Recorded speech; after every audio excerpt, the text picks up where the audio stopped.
युद्ध के 49 दिन हो गए हैं। यूक्रेन में लगातार बमबारी होते हुए जंग खत्म होने का नाम नहीं ले रही है। हजारों सैनिक मारे जा चुके हैं, सैकड़ों आम लोगों की मौत हो चुकी है, लाखों लोगों को अपना घर छोड़कर, अपना देश छोड़कर दूसरे देशों में शरणार्थी बनकर रहना पड़ रहा है। लेकिन इसी बीच रूसी सेना पर लगा है एक बहुत बड़ा आरोप। यूक्रेन का दावा है कि रूस ने केमिकल हथियारों का इस्तेमाल किया है। रूस पर लगा है यूक्रेन में रासायनिक हथियारों से हमला करने का आरोप। क्या रूसी सेना ने चुपके से युद्ध में केमिकल वेपन्स का इस्तेमाल किया है? खबरों के मुताबिक रूस ने ड्रोन के जरिए केमिकल हथियारों से अटैक किया। केमिकल अटैक की खबरों पर यूक्रेन सहित दुनिया के बड़े देशों ने चिंता जताई है। अगर ये खबर सच्ची है तो समझ लीजिए यूक्रेन पर रूस की तरफ से किया गया ये सबसे भयानक हमला हो सकता है। हालांकि इसकी पुष्टि अभी तक नहीं हुई है कि क्या वाकई रूस ने यूक्रेन में रासायनिक हथियारों का इस्तेमाल किया है। केमिकल हथियारों के इस्तेमाल पर पहले ही अंतर्राष्ट्रीय समझौता किया जा चुका है। रासायनिक हथियारों के इस्तेमाल को बेहद भयानक बताकर इस पर रोक लगाई गई है। इस समझौते में रूस भी शामिल है, लेकिन बावजूद इसके रूसी सेनाओं के ऊपर केमिकल अटैक का आरोप लगाया जा रहा है। OPCW यानी organisation for the prohibition of chemical weapons के मुताबिक ये ऐसे हथियार है जिनमें जहरीले केमिकल्स का इस्तेमाल जानबूझकर लोगों की जान लेने या उन्हें नुकसान पहुंचाने के लिए किया जाता है। ये केमिकल हथियार इतने घातक होते हैं कि पल भर में न सिर्फ हजारों लोगों को मौत की नींद सुला सकते हैं, बल्कि लोगों को अलग अलग बीमारियों के प्रभाव से तिल तिल कर मरने को मजबूर कर सकते हैं। ऑस्ट्रेलिया और ब्रिटेन के विदेश मंत्रियों ने यूक्रेन में केमिकल हमले पर चिंता जताई है। ऑस्ट्रेलियाई विदेश मंत्री मैरिस पेन ने ये कहा है कि अगर रूस ने ऐसा किया है तो यह अंतर्राष्ट्रीय कानून का सबसे बड़ा उल्लंघन है। वहीं ब्रिटेन के विदेश मंत्री लिज ट्रस ने ट्वीट करते हुए ये कहा है कि वो इस बात का पता लगा रही हैं कि क्या वाकई रूस ने केमिकल हथियारों का इस्तेमाल किया है। ट्वीट में उन्होंने लिखा है, रिपोर्ट्स है कि रूसी सेना ने मारियोपोल के लोगों पर हमले में रासायनिक एजेंटों का इस्तेमाल किया है। हम इसकी पुष्टि के लिए सहयोगियों के साथ काम कर रहे हैं। इस तरह के हथियारों का कोई भी इस्तेमाल इस संघर्ष को और ज्यादा बढ़ाएगा। हम पुतिन और उनके शासन को इसके लिए जिम्मेदार ठहराएंगे। इससे पहले यूक्रेन के राष्ट्रपति व्लादिमीर ज़ेलेंस्की भी कई बार रूस पर रासायनिक हथियारों के इस्तेमाल का आरोप लगा चुके हैं। अपने ताज़ा बयान में उन्होंने एक बार फिर कहा है कि इसे बेहद गंभीरता से लिया जाना चाहिए। रासायनिक हमले लोगों की चिंता को बढ़ा तो रहे ही हैं, लेकिन एक और बड़ी फिक्र वाली खबर ये है कि संयुक्त राष्ट्र के मुताबिक यूक्रेन में बच्चों पर सबसे बड़ा खतरा मंडरा रहा है। कहा जा रहा है कि लाखों बच्चों के पास न सिर्फ खाने की कमी है, बल्कि लड़ाई की वजह से पीने का पानी भी नहीं मिल रहा है। यूक्रेन की रिपोर्ट्स के मुताबिक यूक्रेन के 2/3 बच्चे घर छोड़ चुके हैं। अब तक यूक्रेन में 142 बच्चों की मौत हुई है, जबकि 229 बच्चे जख्मी हैं। करीब 32 लाख बच्चे अभी भी यूक्रेन में अपने घरों में मौजूद हैं। करीब 16 लाख बच्चों को खाना नहीं मिलने का रिस्क है। करीब 14 लाख के पास पीने का पानी नहीं है। तो देखिए, यूक्रेन की सेना के मुताबिक रूसी सेना ने मारियोपोल शहर के ऊपर ड्रोन से केमिकल की बारिश की और आरोपों के अनुसार केमिकल अटैक की वजह से उसके सैनिक और आम लोग बीमार हो गए हैं। लेकिन एबीपी न्यूज की टीम मारियोपोल में ही मौजूद थी और वहां से बम धमाकों और गोलाबारी की आवाज तो आ ही रही थी, लेकिन केमिकल वेपन के इस्तेमाल जैसी कोई बात फिलहाल सामने नहीं आई है। हमारे सहयोगी नीरज राजपूत की एक्सक्लूसिव रिपोर्ट सीधे मारियोपोल से देखिए। यूक्रेन की मुश्किलें खत्म होने का नाम नहीं ले रही है। हर गुजरते दिन के साथ तबाही बढ़ती ही जा रही है। मारियोपोल के मेयर का दावा है कि रूसी सैनिकों के हमले में 10,000 लोग मारे गए हैं। मारियोपोल शहर पूरी तरह से तबाह हो चुका है। आज क्योंकि 40-45 दिन से जंग चल रही थी, लोगों के लिए खाने पीने की किल्लत थी, दिक्कत थी। इसीलिए जैसे ही मारियोपोल शहर में हम लोग दाखिल हुए, यहाँ पर रूसी सेना ने यहाँ पर जो यहाँ के स्थानीय लोग हैं उनके लिए खाने पीने का इंतज़ाम, कपड़े तक के इंतज़ाम यहाँ पर किया।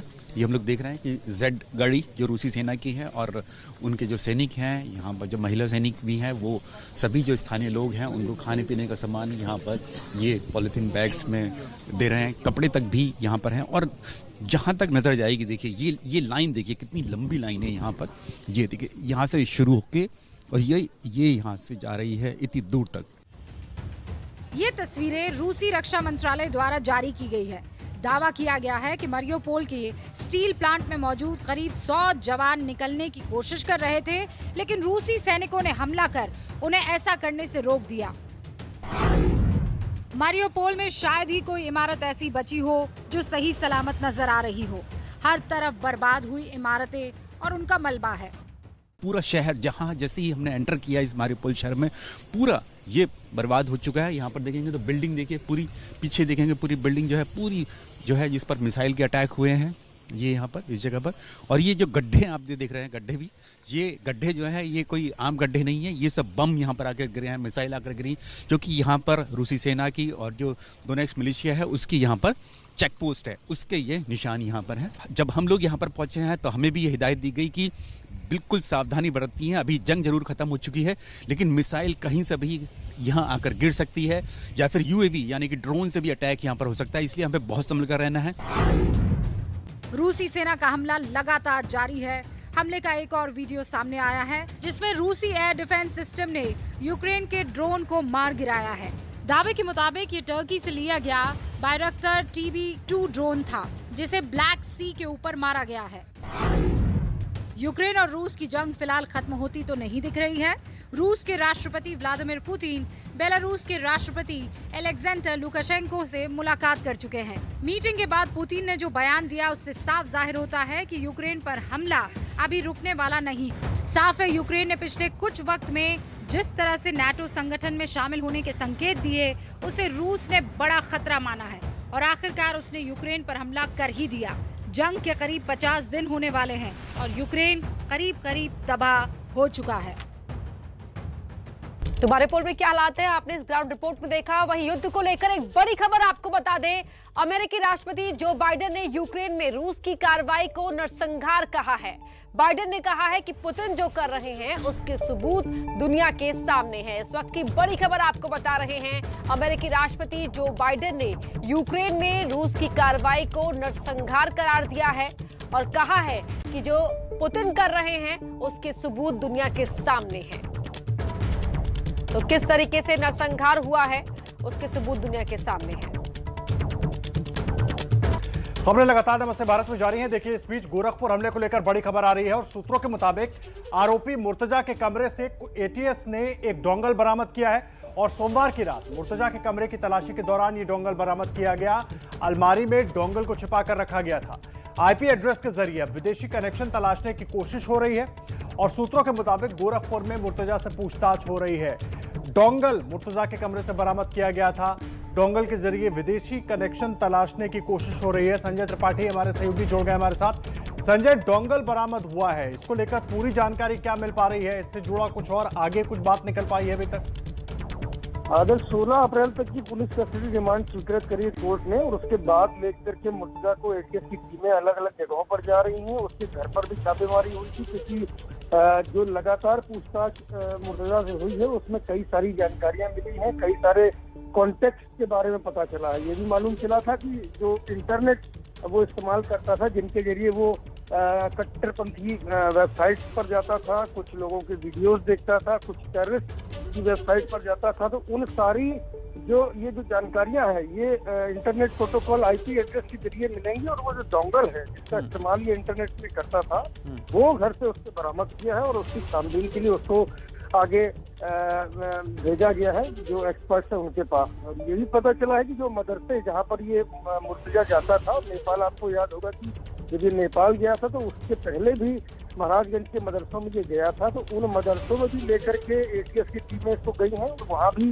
पड़ताल की। बहरहाल अब इसको लखनऊ बुलाया जा चुका है और यहाँ लंबी पूछताछ होगी और जो भी जानकारियां, जो भी तथ्य आदर्श मिले हैं एटीएस को मुर्तजा से पूछताछ में उनको पुख्ता किया जाएगा। साथ ही साथ अब तक ये जानकारी मिली है लगभग 50 लोगों से पूछताछ की जा चुकी है और लंबी जो पूछताछ है मुर्तजा से 16 अप्रैल तक अभी चलती रहेगी क्योंकि पुलिस कस्टडी रिमांड स्वीकृत हुई है। जी ठीक संजय, बहुत धन्यवाद आपका तमाम जानकारी के लिए। जो भी अपडेट होगा आपसे हम लेते रहेंगे।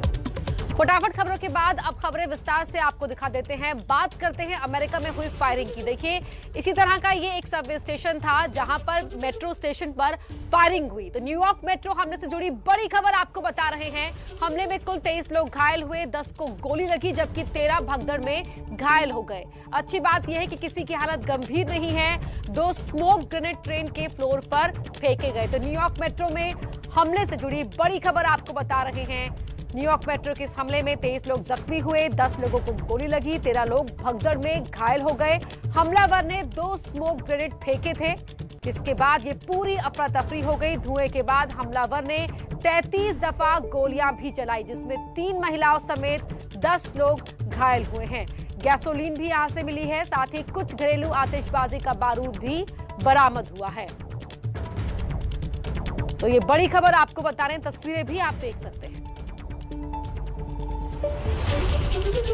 तो न्यूयॉर्क शहर के मेट्रो स्टेशन पर हुए धमाके और फायरिंग का मोस्ट वांटेड मास्क मैन, कल लगातार उसकी खोज होती रही और आश्चर्य करने वाली बात यह है कि अब तक यह हमलावर गिरफ्त में नहीं आ पाया है। मेट्रो ट्रेन के भीतर धुआं हो गया। फायरिंग की आवाज से भगदड़ मच गई। अफरा तफरी और चीख पुकार सुनाई देने लगी। ये सब हुआ अमेरिका के न्यूयॉर्क में ब्रुकलिन मेट्रो स्टेशन पर। अमेरिकी समय के मुताबिक मंगलवार की सुबह करीब 8:30 बजे की बात है। पुलिस के मुताबिक हमलावर कंस्ट्रक्शन वर्कर की ड्रेस में था। उसने पहले धुआं फैलाने वाला बम फेंका, जिससे स्टेशन पर अफरा तफरी मच गई। उसके बाद उसने लोगों पर फायरिंग शुरू कर दी। मेट्रो ट्रेन के अंदर फायरिंग करता हुआ वो संदिग्ध कैमरे में कैद हुआ, लेकिन बहुत साफ नहीं दिख रहा है। लेकिन न्यूयॉर्क पुलिस ने संदिग्ध का हुलिया बताया है और कहा है कि हमलावर गैस मास्क पहनकर आया था। इस हमले में 16 लोग घायल हुए हैं। 10 लोगों को हमलावर की गोली लगी है, जिनमें से 2 की हालत गंभीर बताई जा रही है। तो किस तरीके से यहाँ पर यह हमला हुआ हमने आपको दिखाया। फिलहाल जो वहाँ पर जांच एजेंसियां हैं आतंकी हमले की दिशा में जांच नहीं कर रही हैं। हमारे साथ न्यूयॉर्क से लाइव जुड़ चुके हैं हमारे सहयोगी प्रणय उपाध्याय। प्रणय, जांच को लेकर ताजा अपडेट क्या है?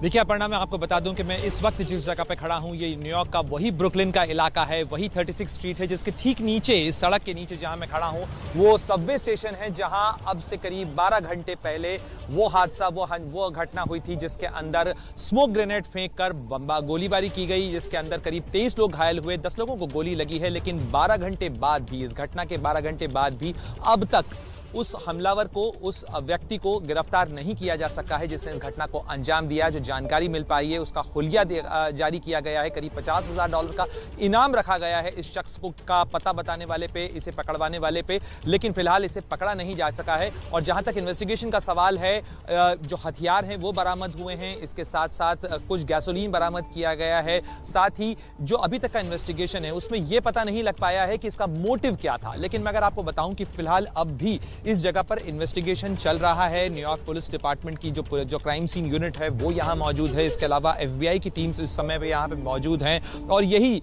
जो इलाका है, इस पूरे इलाके को कॉर्डन ऑफ करके रखा गया है। आप पुलिस अधिकारियों को देख सकते हैं। इस समय भी इसके नीचे जो एविडेंसेस हैं वो इकट्ठे किए जा रहे हैं, लोगों से पूछताछ की जा रही है और लोगों से कहा गया है कि इस घटना से जुड़ी जो भी जानकारी मिल सकती हो, जो भी तस्वीरें हों, जो वीडियोज हों, जो भी चीजें हों, वो पुलिस को मुहैया कराएं ताकि इस व्यक्ति को पकड़ा जा सके, इसकी जानकारियां जुटाई जा सकें। और साथ ही लोगों की मदद से स्केचेस बनाने की कवायद भी चल रही है। तो वो तमाम इन्वेस्टिगेशन इस समय चल रहा है। हालांकि फिलहाल ये मान के चला जा रहा है, पुलिस ने ये जरूर कहा है, अब से 2 ब्रीफिंग्स जो हुई हैं, अब से कुछ देर पहले जो हालिया ब्रीफिंग हुई है, ताजा ब्रीफिंग हुई है, उसके अंदर ये बताया गया है कि इसमें टेरर का एंगल नहीं है, लेकिन मोटिव अभी भी क्लियर नहीं है कि आखिर इस शख्स ने इस घटना को अंजाम क्यों दिया। ये बात जरूर है कि जिस तरीके का सामान मिला है उसमें इस चीज के सबूत मिलते हैं कि यह घटना और बड़ी हो सकती थी। अगर ये 2 मेट्रो स्टेशन के बीच में होता जहां लोगों को बचने की जगह न मिलती, भगदड़ की जगह से निकलने की जगह न मिलती, तो शायद ये हादसा और बड़ा हो सकता था।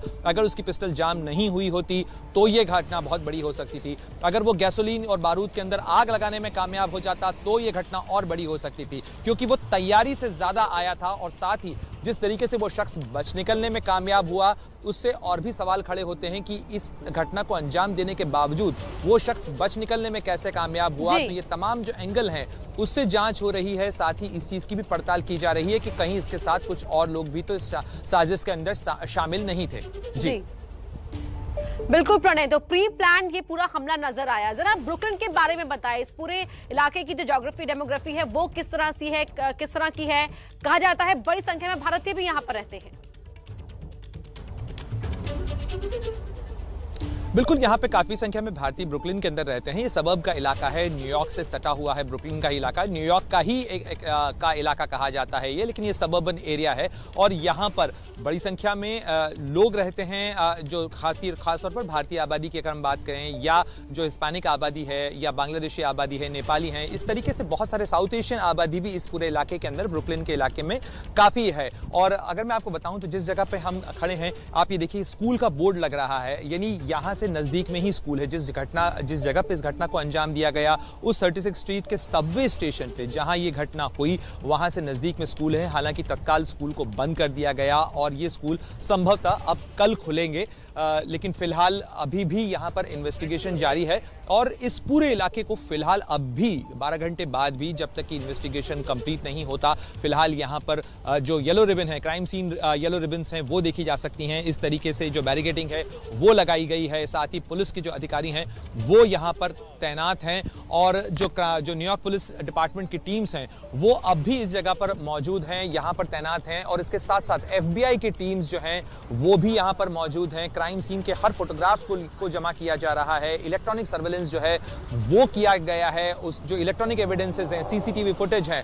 और एक सवाल ये भी खड़ा हो रहा है कि इस शख्स की तस्वीर किसी CCTV के अंदर कैद नहीं हो पाई, क्योंकि सबवे में CCTV उस समय काम नहीं कर रहा था। तो कहीं ना कहीं सुरक्षा में चूक का भी ये मामला साफ तौर पर नजर आता है। इस एंगल से भी जांच हो रही है कि आखिर ये घटना किस तरीके से हुई, किस तरीके से ये शख्स सबवे स्टेशन के अंदर इस तरीके से जो गोला बारूद है वो लेकर दाखिल हुआ और उसके बाद उसने इस घटना को अंजाम दिया, जिसमें 3 महिलाएं और 7 पुरुष जो हैं वो घायल हुए हैं गोलियां लगने के कारण, और साथ ही करीब 13 लोग जो हैं वो इस भगदड़ के अंदर घायल हुए हैं, क्योंकि सबवे स्टेशन में यह घटना हुई जहां से लोगों के लिए निकलना मुश्किल होता है। प्रणय, एक और सवाल जो इस पूरी घटना के बाद उठने लगा है, उस पर बहस फिर तेज हो गई है अमेरिका में गन रेगुलेशन पर। बिल्कुल, ये निश्चित रूप से लगातार अमेरिका के अंदर एक बहस का मुद्दा बना हुआ है और सेकंड अमेंडमेंट के कारण ये एक ऐसा राजनीतिक मुद्दा है जिसके ऊपर डेमोक्रेट्स और रिपब्लिकन्स के बीच में मतभेद हैं। और अगर आप देखें कि एक दिन पहले का ही राष्ट्रपति बाइडेन का ट्वीट अगर आप देखें, जिसमें उन्होंने कहा था कि मैं कांग्रेस से अपील करता हूं कि वो मैंडेटरी बैकग्राउंड चेक को अप्रूव करें, गन कंट्रोल के अंदर उसके जो पाबंदियां हैं उन्हें लागू करने में मदद करें, जो अमेंडमेंट्स हैं उन्हें पास किया जाए। डेमोक्रेट्स बहुत लंबे समय से इस चीज की मांग कर रहे हैं, लेकिन ये एक राजनीतिक मुद्दा है और इसका खामियाजा लगातार अमेरिका में लोग भुगत रहे हैं, क्योंकि कभी थिएटर के अंदर गोलीबारी हो जाती है, कभी स्कूल में होती है, कभी कॉलेजेस के अंदर होती है, ये सबवे स्टेशंस के अंदर भी गोलीबारी की घटनाएं हो चुकी हैं। तो ऐसे में ये लगातार चिंता का विषय बना हुआ है और सबवे स्टेशन में सुबह के समय जब लोग ऑफिस के लिए जा रहे हों, लोग अपने बच्चों को स्कूल छोड़ने के लिए जा रहे हों, ऐसे समय में इस तरीके की घटना का होना निश्चित रूप से इस चीज की चिंताओं को बढ़ाता है। खासतौर पर लॉ अबाइडिंग सिटीजन्स जो हैं, ऐसे लोग जो कि शांति से अमन के साथ रहना चाहते हैं। सबवे स्टेशन यातायात का बड़ा साधन होता है। वही मास्क मैन जो हमला करके यहां से भाग निकला, गोलीबारी की, धुएं का गुबार वहां पर नजर आया, पैनिक की स्थिति बन गई, अभी तक वो गिरफ्त में रही है। आइए आपको बता देते हैं कि वर्ल्ड मैप में जो अमेरिका है आप उस तरफ देख सकते हैं, अमेरिका का यही ब्रुकलिन मेट्रो स्टेशन न्यूयॉर्क में मौजूद है जहां पर कल हमला हुआ है। ये बड़ी खबर इस वक्त आपको बता रही है, मास्कमैन अभी तक गिरफ्तार नहीं हुआ है, लेकिन मैप के जरिए आपको समझाने की कोशिश कि ये वही एरिया है जहां पर हमला हुआ, मेट्रो स्टेशन पर, सनसेट पार्क ब्रुकलिन। ये देखिए, ये इतना बड़ा हमला इसलिए भी माना जा रहा है क्योंकि यहां पर इस दौरान जब हमला हुआ तो अफरा तफरी का माहौल बन गया। टाइम स्क्वायर यहां से 15 किलोमीटर की दूरी पर है, जहां पर हजारों लाखों की संख्या में लोग पहुंचते हैं। भारतीय भी यहां पर रहते हैं और दूर दूर से पर्यटक भी टाइम स्क्वायर पहुंचते हैं। और 17 किलोमीटर की दूरी पर है यूएन हेडक्वार्टर और साथ ही 34 किलोमीटर की दूरी पर है जेएफके एयरपोर्ट। और यही वजह है कि इतने जो महत्वपूर्ण स्थान है इस एरिया के पास है। सेंट्रल पार्क भी 16 किलोमीटर की दूरी पर है और जहां पर ये देखिए हमला हुआ है उसके करीब ही ये पूरे महत्वपूर्ण स्थान है। इसी वजह से इस हमले को बड़ा माना जा रहा है। हालांकि ये भी एक बात है कि अभी तक मास्कमैन गिरफ्तार नहीं हो सका है। दूसरी बड़ी बात यह है कि इस हमले की आतंकी घटना के एंगल से जांच नहीं होगी, ऐसा पुलिस ने कहा है। लेकिन यह जरूर कहा गया है कि जल्द से जल्द मास्कमैन को गिरफ्तार किया जाएगा जिसने हमला किया है। और दूसरी बड़ी बात यह है कि आने वाले समय में जो गन रेगुलेशन को लेकर लगातार बहस छिड़ी हुई है अमेरिका के अंदर, उस पर भी बातें तेज होंगी, राजनीति तेज हो सकती है। इस वक्त आपको बड़ी खबर बता रहे हैं। न्यूयॉर्क का हमलावर अभी भी गिरफ्त से दूर है, लेकिन बड़ी खबर यह है कि पुलिस ने अब हमलावर का फोटो जारी किया है और उसके बारे में जानकारी देने वाले के लिए $50,000 का इनाम रखा गया है। ये बड़ी जानकारी हम आपको दे रहे हैं। न्यूयॉर्क मेट्रो में हमले से जुड़ी ये बड़ी खबर है।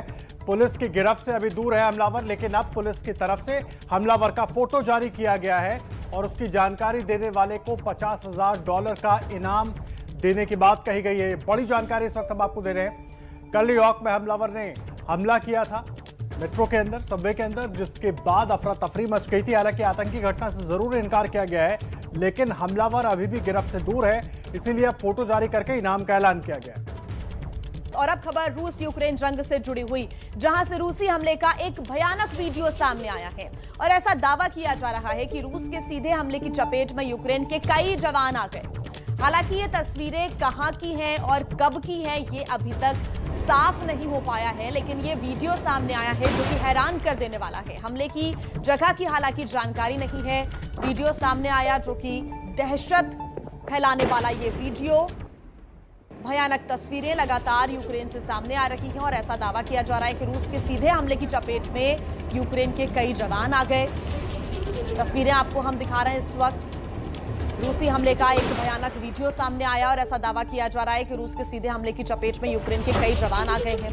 और यूक्रेन का ऐसा दावा है कि रशिया जिस तरह से हमला कर रहा है, टारगेट है सिविलियंस भी, लगातार उनको भी मारने का काम रशियन सैनिक कर रही है। ऐसे में नरसंहार का आरोप यूक्रेन ने लगाया है और साथ ही अमेरिका की तरफ से भी ये कहा गया है कि रूस जो कार्रवाई कर रहा है वो नरसंहार की कार्रवाई है। ऐसे में आज है रूस यूक्रेन युद्ध का 49वां दिन और आज भी लगातार हमले रशिया की तरफ से यूक्रेन में जारी है। इस समय एक और बड़ी खबर आपको दे दें। देखिए, कांग्रेस नेता दिग्विजय सिंह के खिलाफ मामला दर्ज हो गया है। नर्मदापुरम के थाने में दिग्विजय के खिलाफ एक केस दर्ज हुआ है। आरोप है कि रामनवमी जुलूस में बवाल को लेकर दिग्विजय ने गलत जगह का वीडियो डाल दिया था और उसके बाद इस पूरे मामले पर राजनीति बहुत तेज हो गई थी। ये बड़ी जानकारी हम आपको दे रहे हैं। नर्मदापुरम थाने में दिग्विजय सिंह के खिलाफ केस दर्ज हुआ है। उन पर आरोप यह लगाया कि दिग्विजय सिंह ने एक फोटो ट्वीट किया था और फोटो ट्वीट करके रामनवमी जुलूस में बवाल को लेकर गलत वीडियो, गलत फोटो ट्वीट कर दिया था, जिसके बाद लगातार दिग्विजय सिंह सबके निशाने पर हैं और खुद कांग्रेस के एक विधायक भी अब सवाल उठा रहे हैं कि दिग्विजय सिंह साबित करें कि वो सही है कि नहीं है। वो जो फोटो, वो जो वीडियो उन्होंने ट्वीट किया है, क्या वो सही है नहीं है, दिग्विजय सिंह को ये साबित करना होगा। ये खुद अब कांग्रेस की तरफ से भी, कांग्रेस के विधायक की तरफ से भी सवाल उठाए गए। लेकिन बड़ी बात यह है कि अब नर्मदापुरम थाने में मामला दर्ज हो गया है। दिग्विजय सिंह अब क्या करते हैं वो आगे देखने वाली बात होगी, लेकिन अभी रामनवमी जुलूस को लेकर जो उन्होंने वीडियो ट्वीट किया था उसके बाद अब दिग्विजय सिंह की मुश्किलें बढ़ती हुई नजर आ रही हैं, क्योंकि दिग्विजय सिंह के खिलाफ केस दर्ज कर लिया गया है। ये बड़ी जानकारी इस वक्त अपने दर्शकों को हम दे रहे हैं। आपको बता दें, रामनवमी के दिन कई जगहों पर जुलूस निकला था और उसी दौरान कुछ जगहों पर हिंसा हुई और इन्हीं खबरों को लेकर दिग्विजय सिंह ने एक वीडियो ट्वीट कर दिया था। हम वो ट्वीट भी उनका आपको दिखा रहे हैं और उसमें उन्होंने एक फोटो, एक वीडियो साझा किया था जिसको लेकर लगातार सवाल उठ रहे थे। कहा जा रहा था ये गलत है, पुराना है, इस तरह की बातें हो रही थी, जिसके बाद अब नर्मदापुरम थाने में मामला दर्ज हो गया है। खरगोन हिंसा की फर्जी फोटो डाली थी दिग्विजय सिंह ने, जिसके बाद से वो निशाने पर थे और अब दिग्विजय सिंह के खिलाफ मामला दर्ज हो गया है नर्मदापुरम थाने में, भोपाल में।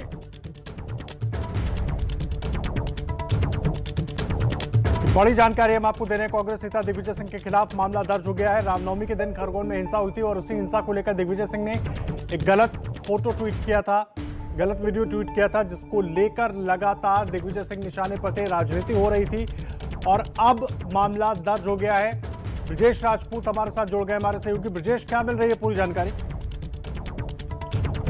देखिए, जो कल जो दिग्विजय सिंह ने जो खरगोन को लेके एक जो फोटो ट्वीट की थी और जिसको बाद में हटाया, वो फोटो किसी और जगह की थी, उसके बाद पूरी शिवराज सरकार उनके खिलाफ एक्शन में आ गई और उनके खिलाफ कल शाम होते होते भोपाल सहित 3 और जगहों पे जबलपुर, ग्वालियर और नर्मदापुरम में FIR दर्ज कर ली गई है। आरोप ये लगाया, उन पर जो धाराएं लगाई गई हैं उसमें धार्मिक वैमनस्यता बढ़ाना, 2 संप्रदायों के बीच बैर पैदा करना, धार्मिक उन्माद बढ़ाना और IT एक्ट की कई धाराओं के तहत मामला दर्ज कर लिया गया है। दरअसल हुआ वही था कि उन्होंने जो फोटो ट्वीट की थी वो बिहार की फोटो थी, उसको खरगोन के संदर्भ में दिया था। हालांकि दिग्विजय सिंह ने बाद में वो ट्वीट से फोटो हटा ली थी, मगर तब तक उनका वो फोटो वायरल हो चुका था, जिसके बाद बीजेपी के कार्यकर्ताओं ने दोपहर में जाकर थानों में जगह जगह घेराव किया, आवेदन दिया और उसके बाद भोपाल सहित 3 और जगहों पे उनके मामले दर्ज हो गए हैं। और इस बीच देखिए, एक बड़ी खबर आ रही है। कांग्रेस नेता दिग्विजय सिंह के खिलाफ केस दर्ज हो गया है। नर्मदापुरम के थाने में दिग्विजय के खिलाफ यह मामला दर्ज हुआ है। आरोप है कि रामनवमी जुलूस में बवाल को लेकर दिग्विजय ने गलत जगह का फोटो डाल दिया था। अब इसी पूरे मामले को लेकर दिग्विजय सिंह के खिलाफ मामला दर्ज किया गया है। कांग्रेस के नेता दिग्विजय सिंह ने रामनवमी के दिन जो बवाल हुआ था खरगोन में, उसको लेकर एक फोटो ट्वीट कर दिया था, जिसको लेकर लगातार बवाल हो रहा था। जुलूस में बवाल का गलत फोटो ट्वीट किया था। कहा यह जा रहा है कि वो पुराना फोटो था, कहीं और का फोटो था, उसको ट्वीट कर दिया था, जिसके बाद ये पूरा विवाद शुरू हुआ। यही वो ट्वीट है जिसके बाद मध्य प्रदेश की राजनीति में भूचाल आ गया। कांग्रेस नेता और मध्य प्रदेश के पूर्व मुख्यमंत्री दिग्विजय सिंह ने इस ट्वीट के साथ एक फोटो भी जोड़ी थी, जिसे खरगोन में भड़की हिंसा का बताया गया, लेकिन बाद में उसे हटा दिया गया। इस पर बीजेपी ने दिग्विजय सिंह पर जानबूझकर सांप्रदायिक हिंसा भड़काने का आरोप लगाया। श्री दिग्विजय सिंह ने मध्य प्रदेश में धार्मिक उन्माद फैलाने का षड्यंत्र रचा है, प्रदेश को दंगों की आग में झोंकने की साजिश की है। न सिर्फ बीजेपी बल्कि कांग्रेस नेता सोहेन वाल्मीकि ने भी दिग्विजय सिंह के खिलाफ मोर्चा खोला। नाराजगी जाहिर करते हुए ट्वीट कर पूछा कि दिग्विजय सिंह इस तस्वीर को प्रमाणित करें। मामले ने तूल पकड़ा। पुलिस ने बीजेपी की शिकायत पर दिग्विजय सिंह पर केस दर्ज कर लिया। भारतीय जनता युवा मोर्चा का जो ज्ञापन एक प्राप्त हुआ है और हमारे जिले में साइबर नोडल थाना को ये ज्ञापन आगे भेजा जा रहा है। इस पर जांच करके तो उसमें कार्रवाई होनी है, उनके द्वारा की जाएगी। दूसरी तरफ खरगोन जिले को छावनी में तब्दील कर दिया गया है। चप्पे चप्पे पर पुलिस का पहरा है। रामनवमी को भड़की हिंसा दोबारा न हो, इसके लिए जिले में 4 IPS, 15 DSP, rapid action force समेत बड़ी संख्या में पुलिस बल की तैनाती कर दी गई है। और वहीं महाराष्ट्र की राजनीति में अपना वजूद बनाए रखने के लिए राज ठाकरे अब एक नए एजेंडे पर उतर आए हैं। उन्होंने अब मस्जिदों से लाउडस्पीकर हटाने के लिए मोर्चा खोल दिया है। सांगा सर्व मशिदींवरचे लाउडस्पीकर हे उतरले गेले पाहिजेत, खाली आले पाहिजे। लंबे समय से राजनीति में अलग थलग पड़े और चुप्पी साधे बैठे राज ठाकरे अब मौका ताड़कर हिंदुत्व का फायर ब्रांड नेता बनने की फिराक में हैं। लाउड स्पीकर जिनको हटाने के लिए उन्होंने महाराष्ट्र सरकार को बाकायदा अल्टीमेटम जारी कर दिया। पण आज 12 तारीख आहे, 12 ते 3 मे महाराष्ट्रातल्या सगळ्या मशिदींवरच्या मौलवींशी तुम्ही त्यांना बोलवून घ्या, त्यांना सांगा सर्व मशिदींवरचे लाउडस्पीकर हे उतरले गेले पाहिजेत, खाली आले पाहिजेत। 3 तारखेनंतर तुम्हाला कोणताही त्रास आमच्याकडनं होणार नाही। इन तेवरों के साथ राज ठाकरे अपनी नई राजनीतिक संभावनाएं तलाश रहे हैं। उन्होंने भी उन्हीं मुद्दों को हवा दी है जो कि बीजेपी के कोर मुद्दे रहे हैं। पण नरेंद्र मोदींना माझं सांगणं आहे, आजही सांगणं आहे, या 2 मागण्या तुम्ही पूर्ण करा, या देशावरती खूप मोठे उपकार होतील। एक म्हणजे या देशामध्ये समान नागरी कायदा आणा,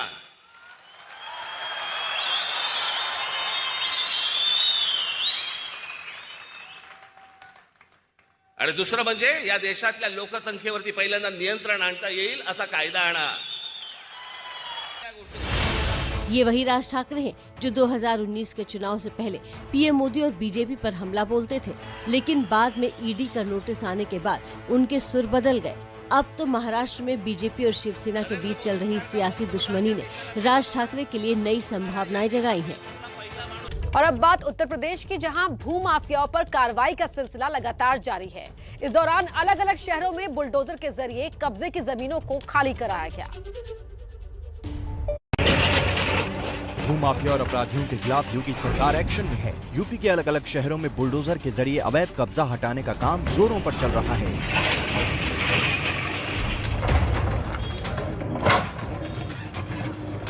मुजफ्फरनगर में गौशाला के लिए चिन्हित की हुई सरकारी जमीन पर से कब्जा हटाया गया।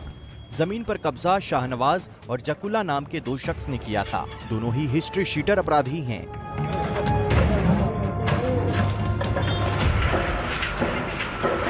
अलीगढ़ में भी मंगलवार को नगर निगम की टीम ने 2 स्पॉट तय किए। 100 करोड़ रुपए से ज्यादा की जमीन को खाली कराया। अवैध अतिक्रमण करने वालों के विरुद्ध यह अभियान निरंतर चलता रहेगा जो है। इसके अलावा और भी जगह हम लोग चिन्हित कर रहे हैं शहर में, जहां भी अवैध अतिक्रमण जिन्होंने किया हुआ है उसके विरुद्ध हम लोग अभियान चलाएंगे। बिजनौर जिले के समीपुर में भी बिना कागज के कब्जा की हुई जमीन पर अवैध कॉलोनी बसाई जा रही थी। प्लॉट काटे जा रहे थे, लेकिन प्रशासन को जब इसकी भनक लगी तो तस्वीर ही बदल गई। इनके सारे अवैध निर्माण को ध्वस्त कराया गया और एक चेतावनी दी गई कि आप बिना स्वीकृति के यदि इसमें एक भी ईंट लगाते हैं तो आपके विरुद्ध विधिक कार्रवाई की जाएगी। बरेली के भोजीपुरा से समाजवादी पार्टी विधायक शहजिल इस्लाम भी इसकी चपेट में आ गए। बरेली विकास प्राधिकरण यानी बीडीए ने भी शहजिल इस्लाम के ईंट भट्टे को ध्वस्त करने का आदेश दिया है। साथ ही फार्म हाउस समेत 25 दुकानों के खिलाफ नोटिस जारी किया है। और अब एक बड़ी खबर कर्नाटक से आपको बता दें। देखिए, कर्नाटक के मंत्री केएस ईश्वरप्पा के खिलाफ केस दर्ज हो गया है। ठेकेदार संतोष पाटिल की संदिग्ध मौत के मामले में केएस ईश्वरप्पा पर मामला दर्ज हुआ है। विपक्ष मंत्री ईश्वरप्पा पर हत्या का आरोप लगा रहा है। ठेकेदार संतोष पाटिल ने ईश्वरप्पा पर भ्रष्टाचार का आरोप लगाया था और एक तरीके से यह भी कहा था कि मेरी मौत के जिम्मेदार मंत्री होंगे, जिसको लेकर पूरा विवाद शुरू हो गया था और अब मामला दर्ज हो गया। पिंकी राजपुरोहित मेरे सहयोगी जुड़ गए। पिंकी, पूरा अपडेट क्या है इस मामले पर? देखिए आदर्श, आपको बता दें कि कॉन्ट्रैक्टर की जो सुसाइड मामला जो सामने आया उसके बाद आज सुबह एफआईआर दर्ज कर ली गई है मिनिस्टर ईश्वरप्पा और साथ ही उनके 2 साथी बसवराज और रमेश के खिलाफ भी। जिस तरह से पूरा मामला कर्नाटका में अब कहीं ना कहीं सियासी मोड़ भी ले चुका है और खुद कॉन्ट्रैक्टर ने सुसाइड करने से पहले अपने दोस्तों को भी व्हाट्सएप मैसेज किया था कि उनकी मौत के लिए केवल और केवल ईश्वरप्पा जिम्मेदार होंगे। इससे पहले 11 मार्च को उन्होंने प्रधानमंत्री नरेंद्र मोदी और केंद्रीय पंचायती राज मंत्री गिरिराज सिंह को भी खत लिखा था और सीधे तौर पर यूँ जताया था कि किस तरह से उनके साथी और खुद मंत्री ईश्वरप्पा उन्हें लगातार रिश्वत मांग रहे हैं और उन्हें एक तरह से टॉर्चर किया जा रहा है। तो इस पूरे बवाल के बाद जो है अब सियासत तेज हो गई है और लगातार कांग्रेस जो है अब इस्तीफे की मांग कर रही है। एक और जहां मुख्यमंत्री बसवराज बोम्मई का ये कहना है कि पुलिस इस पर पूरी जांच कर रही है, लेकिन दूसरी ओर कांग्रेस जो है चुनाव से पहले एक मुद्दा मिल गया है जहां पर वो बीजेपी को लगातार घेरने में लगी है। बिल्कुल पिंकी, पूरे मामले पर आप नजर बना के रखिए, आगे आपसे अपडेट्स हम लेते रहेंगे। फिलहाल धन्यवाद तमाम जानकारी के। वहीं मारियोपोल में ग्राउंड जीरो पर एबीपी न्यूज की टीम पहुंची और उस थिएटर का जायजा ले लिया हमने जो रूसी सेना के हमले से पूरी तरीके से तबाह हो चुका है। इस वक्त हम लोग मारियोपोल शहर के उस जगह में जा रहे हैं, उस थिएटर में जा रहे हैं जहां पर सबसे ज्यादा तबाही हुई थी, जहां पर लोग ने जो है शरण ले रखी थी, जहां पर छिपे हुए थे लोग शहर में, क्योंकि गोलाबारी हो रही थी। जैसे अभी गोलाबारी की आवाज हम लोग आ रही है, देखिए पूरा शहर जो है खत्म हो चुका है। उस थिएटर में, जहां थिएटर के अंदर हम लोग चल रहे हैं, ये थिएटर है, ये देखिए ये बड़ा थिएटर है, मान दिखा रहे हैं। और अभी भी यहाँ पर जो है आवाज़ अभी भी आ रही है। यहाँ की जो जंग है और जिसके बारे में यूक्रेन के राष्ट्रपति और यूक्रेन की तरफ से भी कहा गया कि इतने लोगों की यहाँ पर जान चली गई है और अब तो इस तरह की भी आरोप लग रहे हैं कि यहाँ पर केमिकल जो वेपन्स का इस्तेमाल किया गया था। हालांकि इस बात की पुष्टि नहीं है, लेकिन ये पूरा बिल्डिंग जिस तरह से ध्वस्त हुई है, तबाह हुई है, उससे ऐसा लगता है कि यहाँ पर जो है जमकर जो थी बमबारी और मिसाइलों की यहाँ पर। ये देखिए कैमरामैन मान, ये देखिए अंदर अगर थोड़ा सा देखेंगे, थोड़ा लाइट, थोड़ा यहाँ पे लाइट कम है। ये देखिए ये थिएटर पूरा, आगे जाएंगे नहीं क्योंकि हमें बताया गया है कि यहाँ पर जाना खतरे से खाली नहीं, क्योंकि बिल्डिंग का कोई भी हिस्सा जो है गिर सकता है। लेकिन ये देखिए पूरा बिल्डिंग जो थी, यहाँ पर ये थिएटर था। Cruise missile, supersonic missiles, fighter jets, इन सब का इस्तेमाल इस युद्ध में किया गया, रूस यूक्रेन जंग में, जिसमें 45 दिन से ज़्यादा हो चुके हैं। और ये उसी की एक भयानक तस्वीर बयां करती है कि कितना कितना भयंकर ये युद्ध है जो अभी भी जारी है। मारियोपोल में इस वक्त एबीपी न्यूज़ की टीम मौजूद है, उसी थिएटर में जिसको लेकर पूरी दुनिया में इस थिएटर पर जो हमला हुआ था उसको लेकर चर्चा में आया मारियोपोल। और पूरा शहर, ये थिएटर तो एक ही है, पूरा सब बिल्डिंग्स जो हैं यहाँ पर तबाह हो चुकी हैं। कैमरामैन मान के साथ Neeraj Rajput, ABP news, Mariupol. वहीं रूस समर्थित दोनेत्स्क मिलिशिया के कब्जे के दावे के बाद मारियोपोल की तस्वीर पूरी तरह बदल गई है। ज्यादातर लोग शहर छोड़कर जा चुके हैं।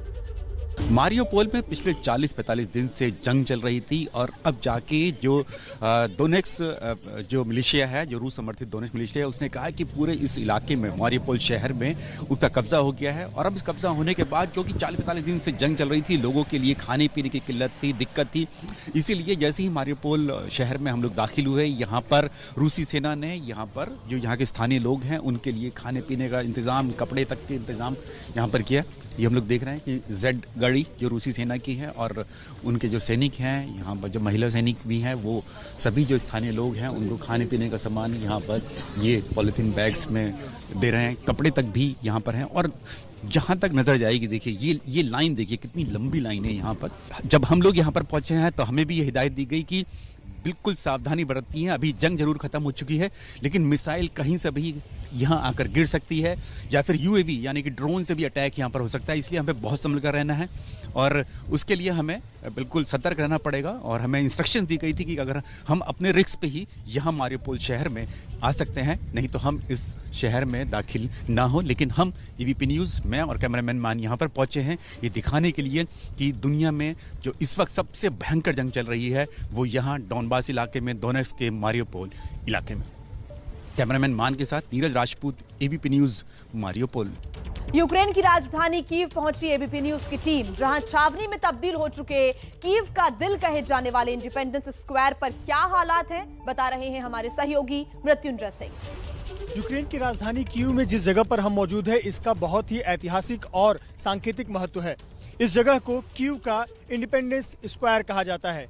इंडिपेंडेंस स्क्वायर यानी स्वतंत्रता देवी की प्रतिमा यहाँ पर लगाई गई है और प्रतीकात्मक तौर पर ये यूक्रेन के लिए बहुत ही महत्वपूर्ण जगह है और इसीलिए यूक्रेन की सेना ने इस पूरे इलाके को एक छावनी में तब्दील कर दिया है। लोगों का मनोबल बना रहे और इसीलिए हर छत, हर इमारत पर, हर खिड़की पर आपको यूक्रेन का जो झंडा है, जो नीले और पीले रंग का आपको झंडा है, वो नजर आएगा। साथ ही साथ सामने देखें इंडिपेंडेंस स्क्वायर के ठीक सामने जो ये सेंट्रल पार्क है और वहाँ भी प्रतिमा है, वहाँ पर भी बंकर बनाए गए हैं, वहाँ पर मिलिट्री तैनात की गई है। गाड़ियों की बाकायदा चेकिंग की जा रही है। आप देखें यहाँ पर मिलिट्री के जो लोग हैं, साथ ही साथ पुलिस के लोग हैं, वो हर गाड़ी की चेकिंग करते हैं। विशेष तौर पर वो वाहन जो यूरोप के अन्य देशों से कीव में आए हुए थे, अधिकतर वाहन यहाँ पर लोग छोड़कर चले गए थे कि जिस प्रकार से मिलिट्री की तैनाती यहाँ पर है, लगभग इसी प्रकार की तैनाती लगभग जितने भी संवेदनशील जगह हैं, विशेष ठिकाने हैं, सरकारी ठिकाने हैं, सरकारी दफ्तर हैं, उन जगहों पर इसी प्रकार से मिलिट्री ने इलाकों को अपने हाथ में लिया हुआ है और संवेदनशील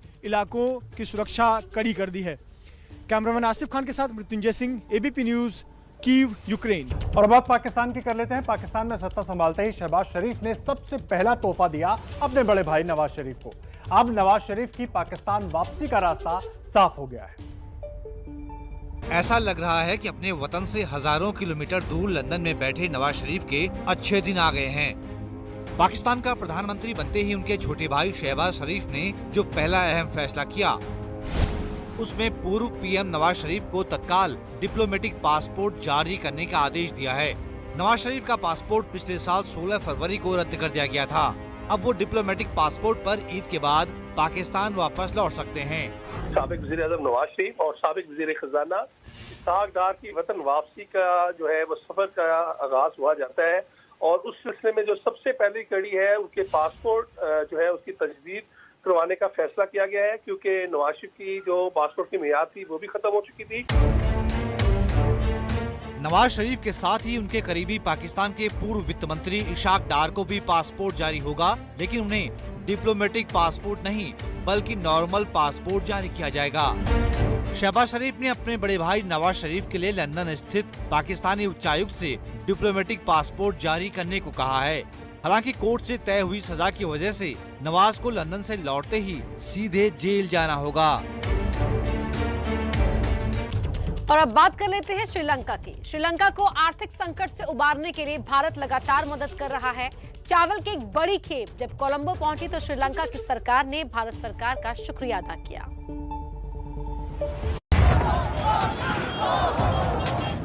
आर्थिक संकट से घिरे श्रीलंका को भारत की तरफ से मदद का सिलसिला जारी है। इसी कड़ी में मंगलवार को 11,000 मीट्रिक टन चावल से भरा जहाज भारत से कोलंबो पहुंचा। पहले ईंधन की सप्लाई आई भारत से और अब भारत से 11,000 मीट्रिक टन चावल की खेप आई है श्रीलंका की राजधानी कोलंबो के तट पर। हम उसी जहाज पर मौजूद हैं जिस जहाज में भरकर 11,000 मीट्रिक टन चावल श्रीलंका तक पहुंचाया गया है। वहीं श्रीलंका सरकार ने कठिन समय में भारत की इस मदद का आभार भी जताया। These forms of support, I think it signifies जो इंडिया श्रीलंका के रिश्ता के साथ कितना इम्पोर्टेंस अटैच करता है और श्रीलंका के लोगों को, I mean people of Sri Lanka को, you know, for their well-being कितना इंडिया इम्पोर्टेंस अटैच करता है। I think this is a very strong message in that. Bharat ने खाद्यान्न, दवा जैसी जरूरी सामग्री के लिए $1 बिलियन की क्रेडिट लाइन तय की है।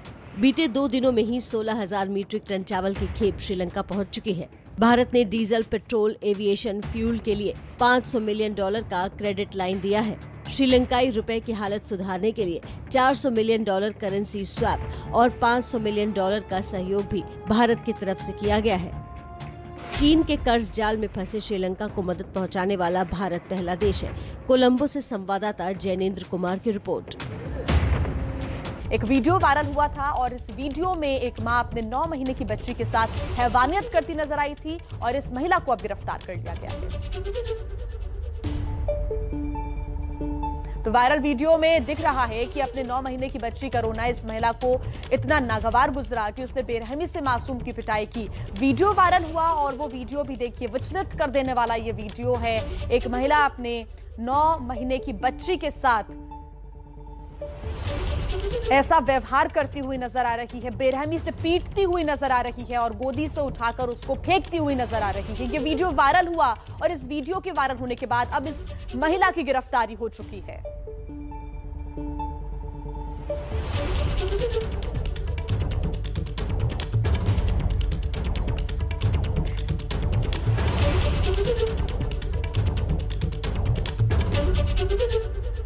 और अब एक काम की खबर आपको बता देते हैं। देखिए, यूजीसी ने डिग्री कोर्स को लेकर एक बड़ा बदलाव किया है। नए नियम के मुताबिक छात्र को एक ही वक्त में 2 डिग्री कोर्स अब छात्र कर पाएंगे। क्या कहते हैं यूजीसी के नए नियम, आपको बताते हैं इस रिपोर्ट में।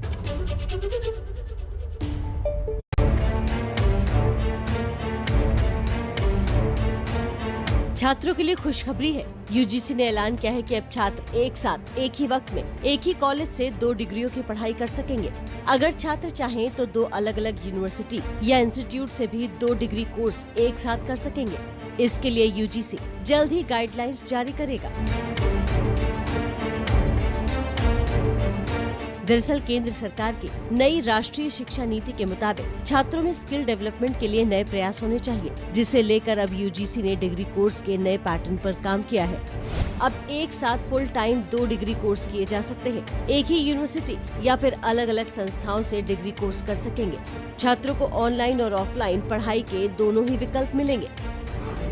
इसका मतलब ये है कि अब कोई भी छात्र 2 ग्रेजुएशन या 2 पोस्ट ग्रेजुएशन या 2 डिप्लोमा कोर्स एक साथ कर सकता है। अब देखिए इरफान सर का कार्टून। एमएलसी इलेक्शन में कैसे चला बुलडोजर, बता रहे हैं कार्टूनिस्ट इरफान।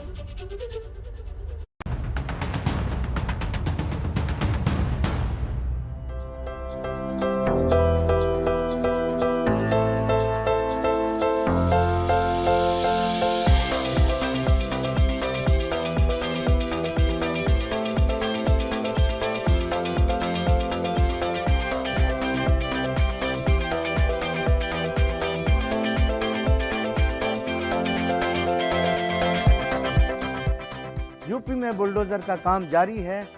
अब लगता है जैसे कि साइकिल लेन जो सड़कों पर थोड़ी बहुत बची थी वो भी अब खत्म ही हो जाएगी। देखिए, 36 में से 33 सीटें बीजेपी को मिली हैं एमएलसी चुनाव में। अब बेचारे साइकिल सवार करें तो क्या करें।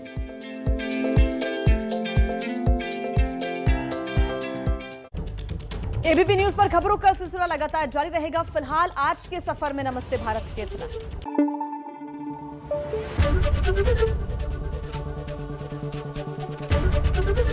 एबीपी न्यूज आपको रखे आगे।